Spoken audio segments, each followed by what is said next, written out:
So నీలా Harish betting apps promote చేయడం వల్ల ఆడడం నేరం ఒప్పుకుందాం. కానీ ఆమె ఇంకా తులసి చంద్ గారితో మాట్లాడతాడు, ఇది తప్పు కాదంటాడు. అమ్ముకోవడం, అమ్మాయి ఒళ్ళు అమ్ముకోవడం తప్పు కాదంటాడు. ఈమె ఇంటర్వ్యూ చేస్తుంది. వింతగా ఉన్నారు. ఆడడం బెట్టింగ్ యాప్స్ ప్రమోట్ చేయడం ఆడడం నేరం ఒప్పుకుందాం. కానీ అదే ఆటగాడు అది నేరం అయితే చట్టం తేండి, బెట్టింగ్ యాప్స్ మొత్తానికి బ్యాన్ చేయండి. మీకున్న సైబర్ టెక్నాలజీని అన్ని వాడి అది భారతదేశంలో ఏ రకం కూడా ఆడరాకుండా చేయండి.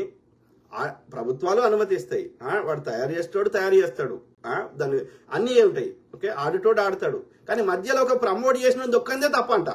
వీడు ప్రమోట్ చేయకపోతే ఆవిడ బంద్ అయిందా? ఇప్పుడు వీళ్ళు ప్రమోట్ చేస్తలేరు, ఎందుకంటే వీడు ఎక్స్పోజ్ చేసిండు. ఇప్పుడు ఎవ్వడు ఆడతలేడు ఇక మన భారతదేశంలో.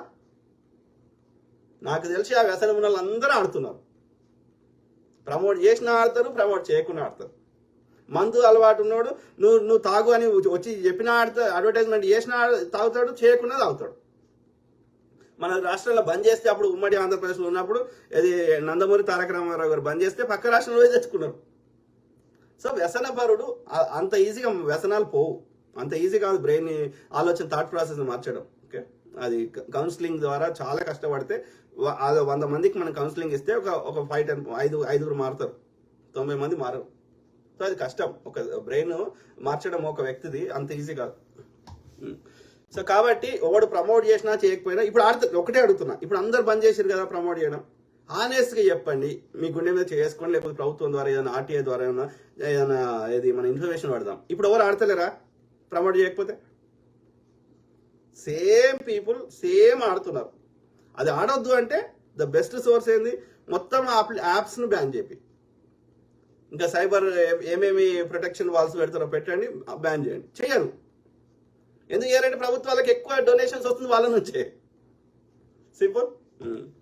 అంటే అంటారు కదా, ఎవరి మీద కోపం ఎవరి మీద, అత్త మీద కోపం దుత్త మీద చేసినట్టుంది. మళ్ళీ వాడు చేసిన అలిగేషన్స్ ఒక్కటన్నా నిజం ఉండాలి కదా, చూపెట్టండి. ఎవరి అకౌంట్లో ఎక్కడ డబ్బులు వచ్చినాయి, ఎవరు ఇంతమంది పేర్లు చెప్పిండు కదా, రానా గీనా 1600 కోట్లు బాలీవుడ్ ఇండస్ట్రీ, చూపెట్టండి ఎక్కడ వచ్చినాయి, బ్యాంక్ స్టేట్మెంట్ ఉందా, లేకపోతే ఎవరైనా డబ్బులు ఇవ్వంగా నీకు చూసావా, show some kind of evidence. అప్పుడు జనాలు నమ్ముతారు. అయిపోయింది, దాని పని అయిపోయింది. ఇదే ఆటగాడు అన్వేష్ స్టాక్ మార్కెట్ లో పెట్టుబడులు పెట్టండి అన్నాడు.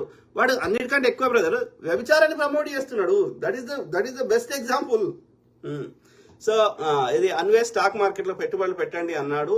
వాడిని అమ్మి పెట్టిన వాడు కూడా స్టార్టింగ్ లో ఉన్న వీడియో కూడా షేర్ చేసారు ఉండే, ఇది మళ్ళీ వెతకాలి కానీ. సో వాడు స్టార్టింగ్ లో వాడు కూడా బెట్టింగ్ యాప్స్ ప్రమోట్ చేసిండు. అట్లా అందరు ప్రమోట్ చేసిండ్రు, తెలుసో తెలియకో, లేకపోతే వాడు ఇచ్చే 5 లక్షలు 10 లక్షల కోసం వీళ్ళ వల్లనే ఆడుతున్నారు అనేది absolute wrong, non sense. Plus వీడు చెప్తున్న నంబర్లు 30 కోట్లు 50 కోట్లు అబ్జల్యూట్ రాంగ్. మ్యాక్సిమం వస్తే ఒక ఆమె చెప్తుంది కదా, ఆమె అధికారికంగా చెప్తుంది కదా, ఆమె విష్ణుప్రియ నాకు 90 లక్షలు వచ్చినాయని చెప్తుంది కదా. వీడేమంటాడు 20 కోట్లు 30 కోట్లు అంటాడు. ఆమె పోలీసులకే వాళ్ళ ఇన్వెస్టిగేషన్లు బాగా చెప్తుంటే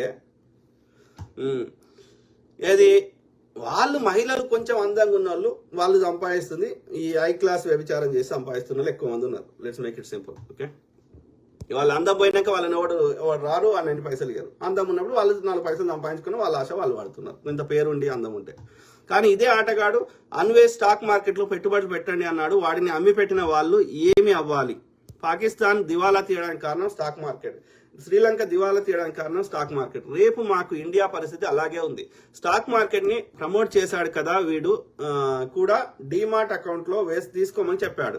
తెలిసి తెలియకుండా ఎవరైనా స్టాక్ మార్కెట్ లో డబ్బులు పెట్టి నష్టపోతే వాళ్ళ పరిస్థితి ఏంటి అప్పుడు? పైగా ఫేక్ లేడీస్ అయిన చిట్టి పికిల్స్ వాళ్ళు తప్పు చేసిన వాళ్ళకి ఫేవర్ గా సపోర్ట్ గా వీడియో పెట్టాడు. జనాలు సంకనాకి పర్వాలేదు అనే ఫీలింగ్ కదా. ఆటగాడు మామూలోడు కాదు, క్రిమినల్ మైండ్. వాడు దుర్మార్గుడు బ్రదర్. వానికి జెలసీ అని ఈర్ష్య అనే రోగం ఒకటి ఉంది. ఇంకోటి ఏంటంటే వానికి వ్యూస్ కావాలంటే ఏదో ఒక కాంట్రవర్సీ క్రియేట్ చేయాలి. కానీ దానివల్ల ఎంతమందికి నువ్వు నష్టం చేస్తున్నావు, వాళ్ళని ఎంత డిఫేమ్ చేస్తున్నావు, వాళ్ళ యొక్క ఆర్థిక మూలాలు ఎందుకు నీకోడు ఇచ్చిండు దెబ్బ కొట్టడానికి? నీ యూట్యూబ్ ఛానల్ నడవచ్చు కానీ వేరే వాళ్ళ యూట్యూబ్ ఛానల్ నడిపించుకోవద్దా? కాదు, వైయాస్ అన్ని యాదవ్ అంటే ఆయన ఏదో బైక్ పట్టుకొని తిరుగుతుంటాడు.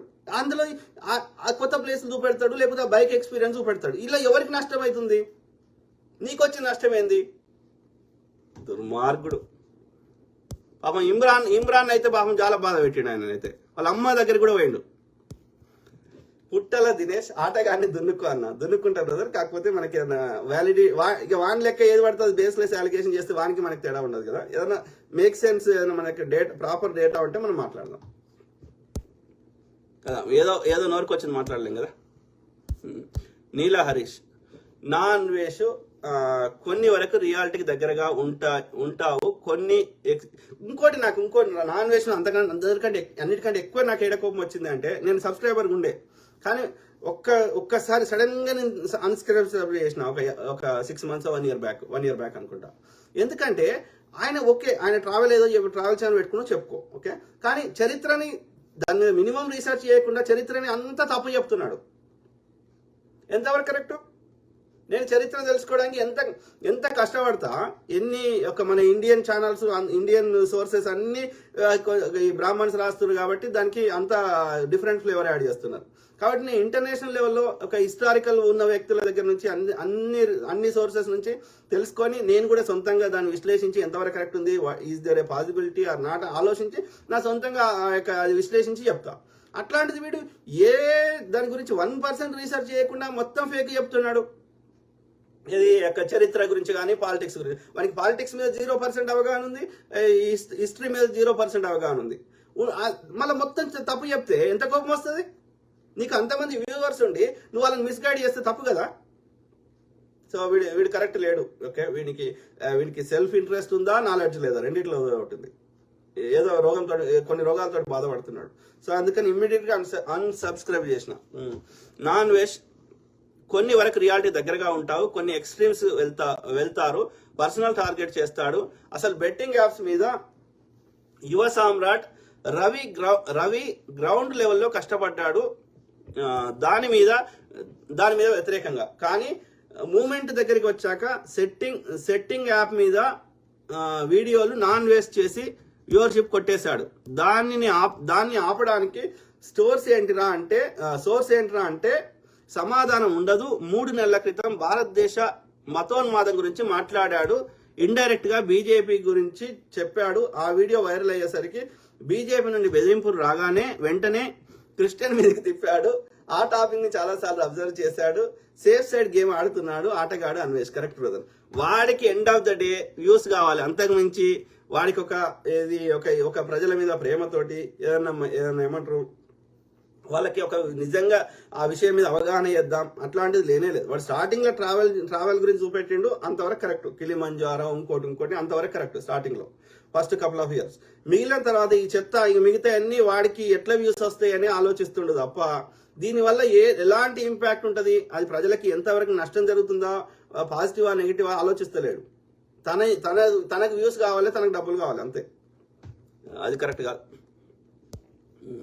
అంజీ గొల్లపల్లి, నైస్ అన్న, థ్యాంక్ యూ.